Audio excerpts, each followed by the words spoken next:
एक वो लोग जो सपना देखते हैं और एक वो लोग जो बड़ा सपना देखते हैं, इन दोनों में डिफरेंट है। एक वो लोग जो बड़े सपने देखते हैं और एक वो लोग जो उन बड़े सपने को पूरा करते हैं, डिफरेंट है। एक वो लोग होते हैं जो ये सोचते हैं कि मुझे ये चाहिए ही चाहिए और अगर नहीं भी मिला तो कोई प्रॉब्लम नहीं, लेकिन एक वो लोग होते हैं जो ये सोचते हैं कि मुझे ये चाहिए ही चाहिए, हर कीमत पर चाहिए, डिफरेंट है। अगर आप इस टाइम पर वो नहीं कर रहे हो जो आपके लिए सबसे ज़्यादा इम्पोर्टेंट है, आपके सपनों से जुड़ा हुआ काम है, तो आपका ड्रीम नहीं सिर्फ एक विश है।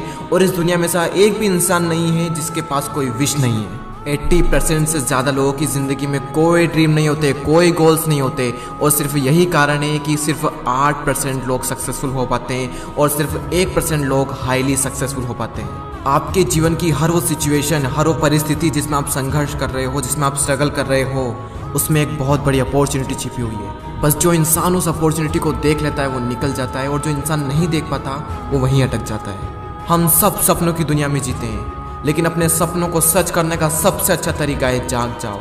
आंखें खोलो, देखो इस दुनिया को किस किस लेवल के लोग हैं, किस लेवल की उनकी सोच है, किस लेवल के उनके सपने हैं, क्या क्या करने को तैयार है वो उन सपनों के लिए। कोई भी इंसान जो अपनी जिंदगी में कुछ बड़ा नहीं कर पाता, जो अपने सपनों पर काम नहीं कर पाता, उसके दो सबसे बड़े कारण होते हैं। एक तो है फेल होने का डर और दूसरा है अपनी खुद की सेल्फ ईगो। लेकिन एक बात तो पहले से ही तय है कि कोई भी इंसान बिना फेल हुए तो कभी कामयाब हो ही नहीं सकता, तो फिर फेल होने का डर क्यों? एक इंसान है जिसकी मैं बात करना चाहूँगा, जो कि 4th में 2 बार फेल, 8th क्लास में 3 बार फेल, ग्रेजुएशन के एंट्रेंस एग्जाम में 5 बार फेल, 30 जॉब इंटरव्यू से रिजेक्टेड। KFC के जॉब इंटरव्यू में जाते हैं, वहाँ पर 24 में से 23 को सिलेक्ट कर लिया जाता है, लेकिन उस एक इंसान को सिलेक्ट नहीं किया जाता। फिर वो पुलिस में भर्ती होने के लिए जाते हैं, वहाँ पर 5 में से 4 इंसान को सिलेक्ट कर लिया जाता है, लेकिन उससे सिलेक्ट नहीं किया जाता। वे फिर से जॉब इंटरव्यू के लिए जाते हैं, और उस टाइम पर उनका फ्रेंड जिसके उनसे भी कम मार्क्स होते हैं वो उनके साथ में होता है। उनके फ्रेंड का सिलेक्शन हो जाता है, लेकिन उनका सिलेक्शन नहीं होता है। ऐसा लग रहा था कि उनकी लाइफ में फेल्योर के अलावा कुछ है ही नहीं। अपनी लाइफ में फेल अगेन एंड अगेन, इतनी बार फेल, लेकिन उसके बावजूद भी रुके नहीं। और आज हम उस इंसान को जानते हैं, चाइना के सबसे अमीर इंसान और अलीबाबा कंपनी के फाउंडर जैक मा के नाम से। जब भी इतना फेल होने के बावजूद भी चाइना के सबसे अमीर इंसान बन सकते हैं, तो मुझे तो नहीं लगता कि आपकी ज़िंदगी में कभी इतने फेलियर आए होंगे या फिर आने वाले होंगे। अगर आप फेल हो भी गए तो कोई बात नहीं, क्योंकि फेल होने से लर्निंग और एक्सपीरियंस बढ़ता है, और एक्सपीरियंस और लर्निंग से सक्सेस मिलती है। तो ये इशारा है कि आप सक्सेसफुल होने वाले हो। ये था पहला कारण, फेल होने का डर। और दूसरा कारण है अपनी सेल्फ ईगो।